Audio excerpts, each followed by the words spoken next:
안녕하세요. 오늘의 코인 김도연입니다. 오늘은 할로윈이죠. 죽은 영혼이 다시 살아난다는 날인데요. 우리 암호화폐 시장도 살아나길 바라며 오늘 저도 이렇게 준비해봤습니다. 괜찮나요? 그럼 오늘은 암호화폐 시장에 어떤 소식들이 있었는지 우선 이 시각 국내 주요 암호화폐 가격 시황부터 살펴보겠습니다.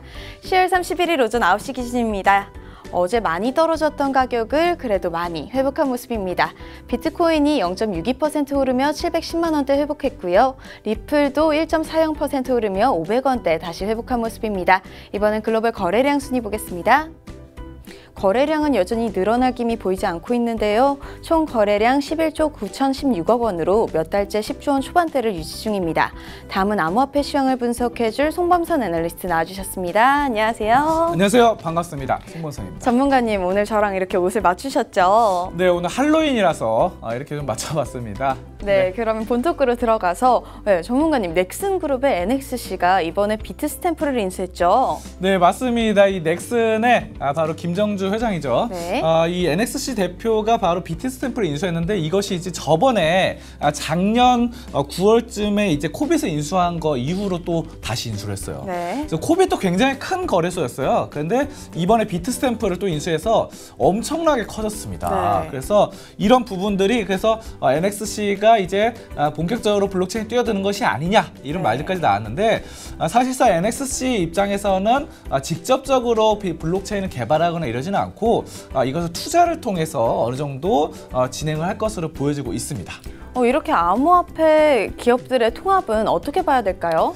일단은 이렇게 계속해서 통합하는 게 굉장히 많아지고 있어요. 네. 그래서 나중에 가면은 이 암호화폐 관련해서 이 하나의 커다란 이 공룡 기업이 탄생할 수 있겠죠. 그렇죠. 자, 그래서 이런 것들은 뭐 증권시장에서 굉장히 많아요. 그럼 뭐 미국의 사례, 뭐 골드만삭스, JP모건 등등도 다 그렇게 인수합병을 통해서 엄청나게 커진 겁니다. 네. 자, 그리고 우리나라 같은 경우도 최근에 보시면은 뭐 NH투자증권이나 계속해서 뭐 옛날 우리투자증권 인수를 하고 뭐 이런 부분들, 은행도 마찬가지고요. 네. 자, 그래서 계속 커진다는 것은 자본력과 힘이 막강해지는 거예요. 그렇죠. 그래서 이렇게 거래소들마다의 또 노하우가 있잖아요. 네. 각자 거래소 노하우도 하나로 통합해서 이런 부분들 엄청나게 막강한 자본력을 밑으로 힘을 합한다는 것입니다. 그래서 이런 것들은 상당히 뭐 발전을 시키는 가능성도 높아지는 상황이고요. 네. 자, 그리고 힘이 자본력을 바탕으로 힘도 강해지기 때문에 이런 것들 정부에다가 이 규제라든가 이런 부분에 대해서 어느 정도 말을 할 수 있겠죠. 그렇죠. 미국 사회 같은 경우는 뭐 총기 사회 이런 부분에 대해서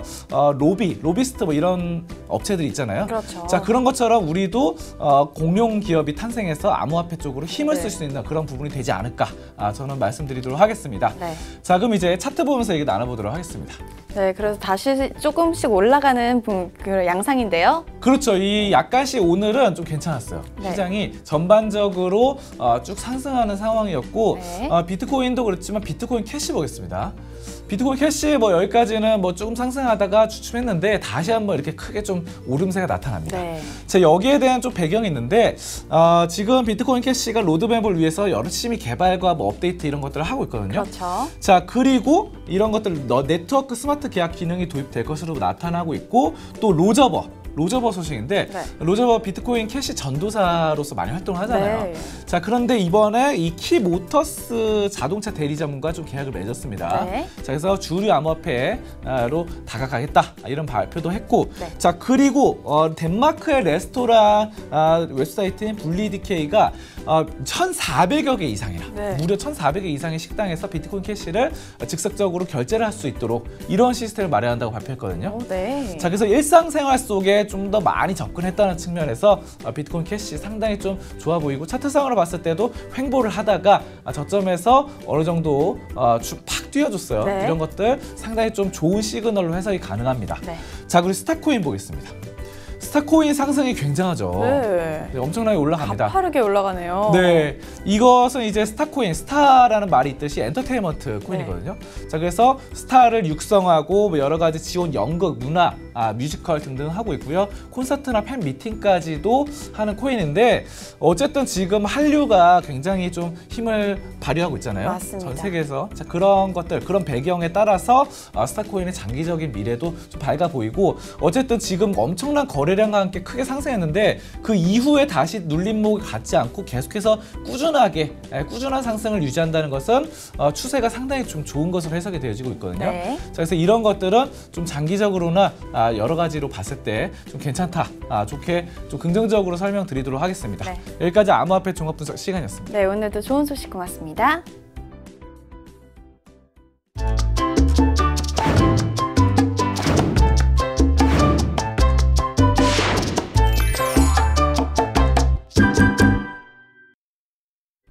오늘의 코인 날씨입니다. 오늘은 우리나라와 일본의 맑은 소식 3개를 준비했습니다. 우리나라 소식부터 보시죠. NH농협이 금융위원회의 가이드라인에 따라 일방적으로 암호화폐 거래소에 입금을 막는 행위는 부당하다는 판결이 나왔습니다. 정부의 암호화폐 거래소에 대한 규제 정책에 법원이 제동을 건 최초의 사례가 아닐까 싶은데요. 서울중앙지방법원 제50민사부는 암호화폐 거래소 코인이즈가 NH농협을 상대로 낸 입금정지 조치금지 가처분 신청에 대한 인용 결정을 내렸습니다. 법원이 거래소에 손을 들어주며 향후 암호화폐 업계에 상당한 여파가 예상되는데요. 거래소 입금을 막는 건 부당하다. 이 당연한 한마디를 듣기 위해 정말 긴 시간이 걸린 것 같습니다. 다음 소식입니다. 국내 부동산 거래에 블록체인 기술이 적용됩니다. 이제 종이 증명서 없이 편리하게 부동산 거래가 이뤄질 전망인데요.